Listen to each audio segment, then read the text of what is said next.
Hello, everyone. Welcome out there in the listening audience.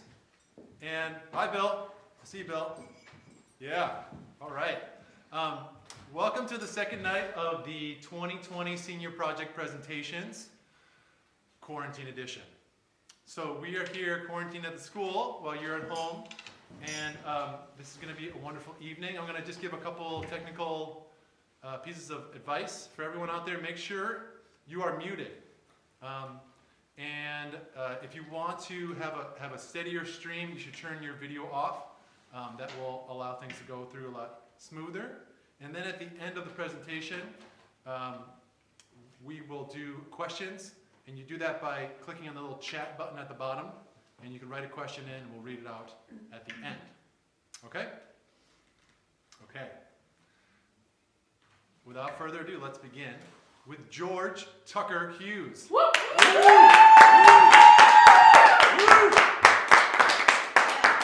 Greetings, everyone. Before I get started, I would like to note that this presentation alludes to drugs, alcohol, substances, and has one curse word and some suggestions to sexual violence. But as long as you know that, I'm going to get started. For me, the most challenging part about dedication is having an imagination. When coming to a decision, it's so hard for me to find what's right because there is always such a copious amount of ideas slamming around my skull. Art, architecture, business, food, travel, building, helping people. It all seemed like such a perfect fit for my project. Too perfect. My original plan was to take a Sprinter van and turn it into a mobile soup kitchen.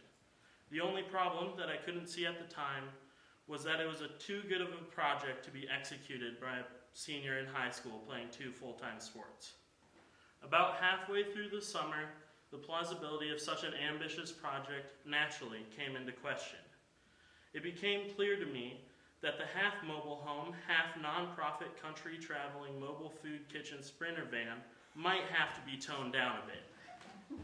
It came time for me to ask myself what I was willing to sacrifice to be able to still have an achievable project. From this point on, time sped up and the project slowed. I came up with a few layouts and some drawings, but despite what I had told everyone, I was getting nowhere. Come December, it was time for a switch. I felt in a dry spot. I couldn't find the right idea for me. Luckily, at YHS, there's a plenitude of people who are great at finding ideas. And one day, Erica told me to make a graphic novel. And just like that, I felt inspired again. Erica's idea was for me to make a book based on a paper that I had written for her class. And for no reason other than my spinning imagination, another idea popped into my head. And I felt it was right for me to choose what felt right for me. And so was born Depression. There are a lot of things that are easy to sum up with a poem or a short story. Hunger, love, the meaning of life, the universe, and everything. Peer pressure is not one of those things. An argument could be made that peer pressure is any interaction ever had with someone of relatively the same age group. But to me, it's nowhere near that easy to wrap my head around. I believe many forms of peer pressure exist, but I would like to focus my attention on the ways peer pressure has been in my life and the lives around me. My goal is not to say or to make any fix for what peer pressure can do to a person or to say what's right or wrong. My goal is to simply reflect on what I've experienced and what my peers and friends who I've interviewed have experienced. And so my choice was to create a graphic novel about peer pressure and illustrate experiences around it. There are so many reasons why I'm choosing to talk about peer pressure. The main ones being my strange relationship with it that I will delve into later, and the ways I've seen it affect the people close to me. Given my weird relationship with peer pressure, I wanted to hear from others when attempting to write a story about it. I continue to work on my graphic novel, which is a single abstract fictional story combining several different forms of peer pressure. I hope to create a story that has meaning to most people, but my real goal and inspiration behind this project is creating something that has meaning to me. Depression. The title of the graphic novel, which is the focus of my project, was one of the first things to come into my head. It, for me, implies the bond depression and pressure have in my life. That concept felt right for me as a baseline for the story of the book. I didn't want to make my book a PSA saying what peer pressure is and what is good and bad about it. I wanted to make a story about someone experiencing it. I started with basic ideas, writing out short phrases as prompts for each page and attempting to line them up in what felt like a linear fashion. Each prompt described an action or visual of the page. Things like getting a psychedelic or walking out the door. My goal was to make a story built up of simple snapshots with minimal words. I created a story of a boy attending his first party alongside his best friend and their 2 older brothers, and then continuing the story as they become more immersed in the culture surrounding parties. It was my goal to make something that included a snapshot or idea from each of the people I interviewed, as well as my own experiences and ideas around what affects peer pressure and addiction. Ideas such as parenting and sibling interaction. I did my best not to edit any of the ideas that came to me, even if I felt uncomfortable, adding them to the story. In the end, I feel as though I created something meaningful and true to me and the world I see around me. Before I get to the peer pressure, I would like to talk about the skill set I used to put my ideas to images for this project. This is, of course, art. I count myself very lucky to get to grow up in a time where it doesn't require a whole bunch of money or a trip to a museum to get to see amazing pieces of art. I get to browse an infinitely large library of images for me to be inspired from. It takes a lot of fuel to keep my teeny tiny little brain engine producing art. To start from the beginning, when I was born, I, like my sister, to start from the beginning, when I was born, I, like my sister, got the good side of the 50-50 coin and got my mom's interest in art. I say interest because I was not a young artist prodigy, my skill wasn't just there, but I had a tremendous amount of love for drawing no matter my talent. As far as I can tell, all I did from 1st to 6th grade was draw and play a little hockey, but mostly draw. And then I got to the wonderful experience of 7th grade as a 12, 13-year-old and bloody hated everything. The only thing I could see when I looked at my art was how it didn't measure up to the art I liked. I finished middle school and went through high school only doing art when distracted from the fact that I wasn't good enough until I looked at my finished work and remembered why I didn't do art anymore. Those years, to be blunt, sucked. I don't know if this is directly to do with art. All I'm saying is I'm a lot happier now that I started doing art for real again this year and focusing on just doing as much of it as possible and not necessarily the quality. The main reason I was getting nowhere in my original project is because I was having such a good time doing art, so it only felt natural to switch my focus to doing something I'd never done before, but still use my art directly by creating a graphic novel. Now I feel it is time to start talking about the topic of the book. Though peer pressure can be positive, my thoughts will focus on the negative for the most part. The 3 types I will be focusing on are direct peer pressure, indirect peer pressure, and unintentional peer pressure. Any of them can and often do overlap. Direct peer pressure is the most obvious and memorable form of peer pressure. One very common use of it that may not stand out as peer pressure at first thought is the famous party chant of chug, chug, chug, chug. The fun thing is with this and most other peer pressure is that there's no way of actually knowing whether or not that person wants to be drinking a ton of alcohol. Indeed, there is a chance that the person wants to be drinking just for the heck of it, but it could also be that there's a circle of people around them yelling at them to drink the alcohol. Direct peer pressure isn't always so loud and can be something with fun intent behind it, like, you have to come to this party with me, it's gonna be awesome. It can also have malintent behind it, which makes it very, very similar to bullying. Don't be a bitch, take the molly. When direct peer pressure is in the form of unintentional peer pressure, it usually means the person pressuring is not aware that the person they're pressuring doesn't want to be doing whatever they're being pressured into doing. And the person pressuring assumes They're just going along with the play. Indirect peer pressure is very subtle and can take many different forms. It is very often an unintentional form of pressure, meaning that the person is unaware that they are in fact pressuring the other person. The most common form is when a person feels pressured because the other person is smoking, drinking, etc., and asking if they want some. The question could be asked with kind intent, perhaps trying to make the person feel more included or more comfortable.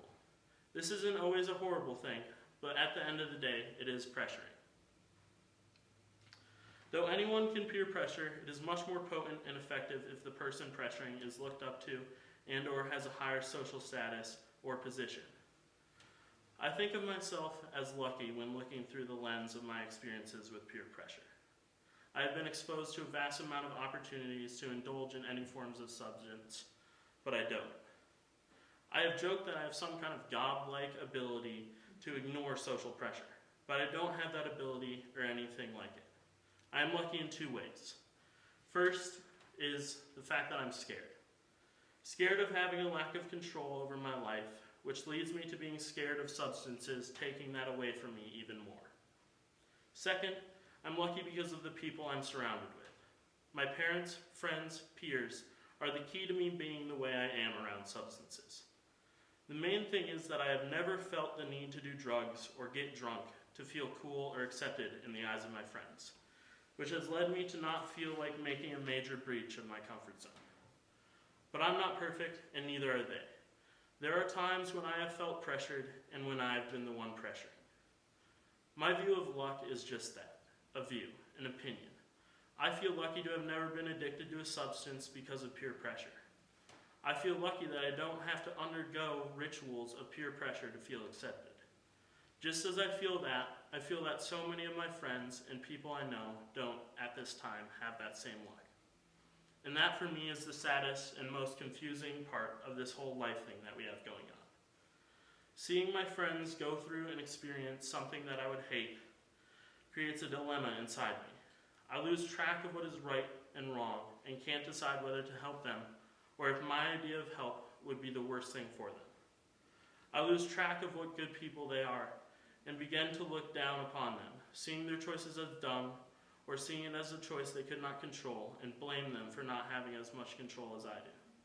I get angry at them for making what are poor decisions in my mind and start to believe that I'm in some way better. Hearing my three best friends talk to me and so many others about their opinions on the bad effects of drugs and alcohol and how their experiences of being addicted or how they didn't want to be a part of those bad things in the first place. And then seeing them take part in those bad things is the most heartbreaking thing I've experienced. It made me lose trust and tore me in so many different directions. For me, the key about writing an experience shared worldwide is opening up to a broad spectrum of opinions and ideas. Every person has their own experience, so by no means do I believe that every side of this subject is covered. The whole concept of peer pressure is surrounding people's interactions and relationships. So I don't believe I could have done this alone. Through this project, I interviewed 5 of my peers. I heard a wonderful variety of stories with deep experiences and rich ideas. Some stories I had heard before, and others caught me by surprise. And each person brought me a unique and fresh perspective. Before each interview, I gave the person 3 prompts. 1. Share a story of a time you felt peer pressured. 2. Share a story of a time you peer pressured another. 3. Share your thoughts about peer pressure and its effects. Though simple, a large range of topics bloomed from the 3 prompts. From how the idea of coolness affects people to creating a chain of pressure and addiction. The difference in each story that shocked me most were the variety of ways people felt pressured. I came into the interviews expecting to hear 5 rather similar stories of people being told by their friends to drink. Needless to say, that's not what I heard. I heard a story of someone attempting to repair a broken friendship by smoking with the person they didn't get along with. I heard a story of someone watching a person they admired doing something that they had always disliked, but once they saw the person they admired do it, they could no longer associate it with badness. I heard a story of someone being told to take shot after shot by their older friends. I heard a story of a college guy trying to force a kiss out of a young woman at a New Year's Eve party and then almost dragging her back to his dorm after being told to leave. Every story I heard from the people I interviewed about the times they had peer pressured someone else came with voices full of regret, which may seem obvious, but it was interesting to me. I learned that though most people can understand that peer pressure has the capability of being good, it is almost always seen as a bad thing. I've heard from most of the people I interviewed that they had a hard time realizing when they were pressuring someone. They didn't realize until after the fact that what they had done could have been a bad thing. Most of them realized the uncertainty of whether or not what they had done was truly a good or bad thing. One person spoke of a time they pressured a friend into hitting nicotine for the first time, and was present at the first time they smoked weed, and questioned if it was their fault that this friend had become more and more hooked on drugs. One person worried about the indirect influence they had on the people around them, questioning if steps could have been taken to help his friends break their addiction instead of indulging alongside. When the time came in each interview to talk about the people's thoughts about peer pressure, 4 of the 5 people I interviewed jumped almost immediately to the effects the social hierarchy or pecking order had. The general idea that I took away was that people believed pressure and drugs followed a very similar route from the top of the pecking order down. A large part of the idea was of the cool person. In this position at the top, a cool kid can have a huge amount of influence. There are 2 main problems that often arise. First is that most of the time, this person is just a regular person, an imperfect and normal human, which means that their problems so often influence others just as much as their good parts do. Second is that cool, awesome, etc. are no longer opinion-based terms. They are terms based on what people high in the hierarchy are doing. So someone can't be cool or awesome without doing what the cool, awesome people do, which is very often drugs or other things that have a chance of damaging someone's life. The thing is, peer pressure can happen in a specific moment with specific people, but that moment is not what defines the outcome. It is just one part. It's not that a moment of peer pressure has no effect, it's that there are so many other forces at play. For me, in most situations I've been peer pressured, I have felt like I have come out good on the other side because of the culmination of the forces in my life. I have parents who have found a balance between strict and open, allowing me to gain life experience and practice self-control before my life is based on it.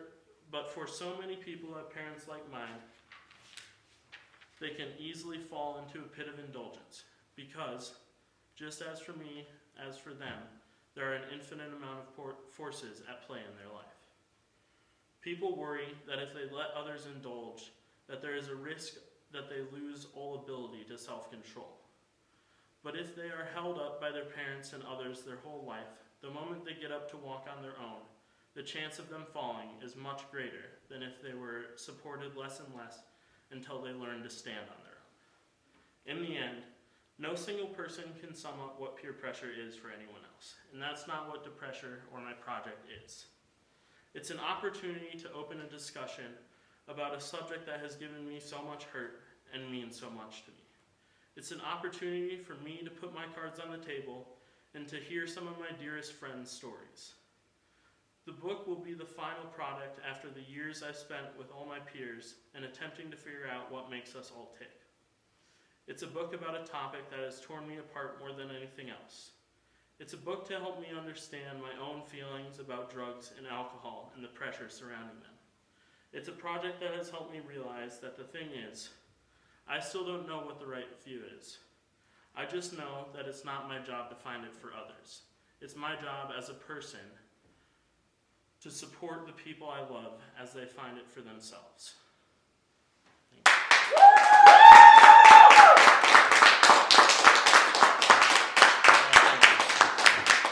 So, I want to thank, of course, my parents, my family,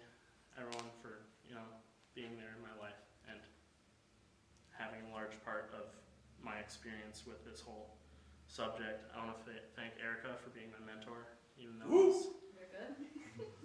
not the best person to be mentoring, not great at communication. I want to thank Vicky for being an awesome house leader. I want to thank all the people I interviewed.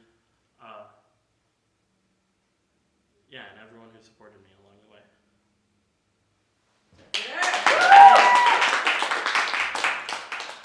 All right, let's open up the chat room.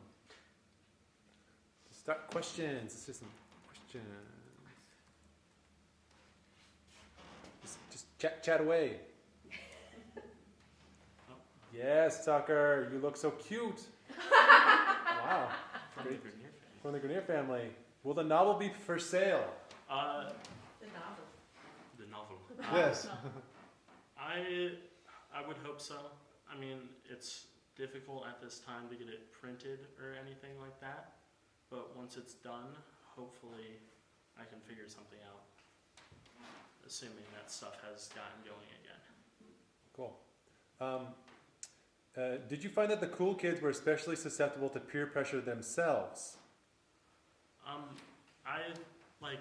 From the stories I've heard and what I've seen is that a lot of times cool kids end up being in that position after being pressured by other people into doing stuff, and then they kind of just fall into a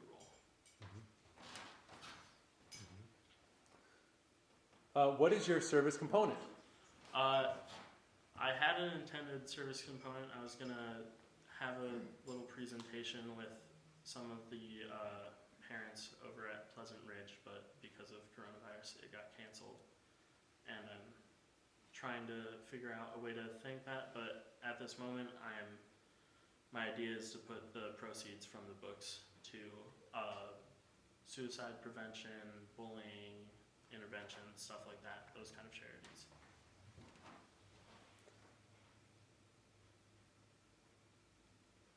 Can I ask a question? Yeah, we got a question in the audience. Yes. Tucker, I'm wondering if, in choosing peers to interview about peer pressure, if that was if there was any fear around that. You know what I mean? Like that's hard in someone Can I restate exposing that question so people can hear it? Just thought. I don't know if people can hear. You go ahead. So the question was, in choosing to interview your peers, were you afraid of what that might mean, what the ramifications of that might be, talking about peer pressure with your own peers? Yeah, I mean, I guess I'm just worried of how honest people are going to be with me. That's my only worry, is that like people are going to say something fake and not feel comfortable. But I'm usually comfortable talking with people about tough subjects, and I had them sign whatever they wanted. I had a little sheet that said whatever they wanted to be included in my speech or the book. So I did my best to make sure they felt comfortable, but I was comfortable with it. Good job, Tucker. Good job, Tucker. I'm so proud of you, dude. My dude, not just any dude. All right. Let's just put a round of applause, eh?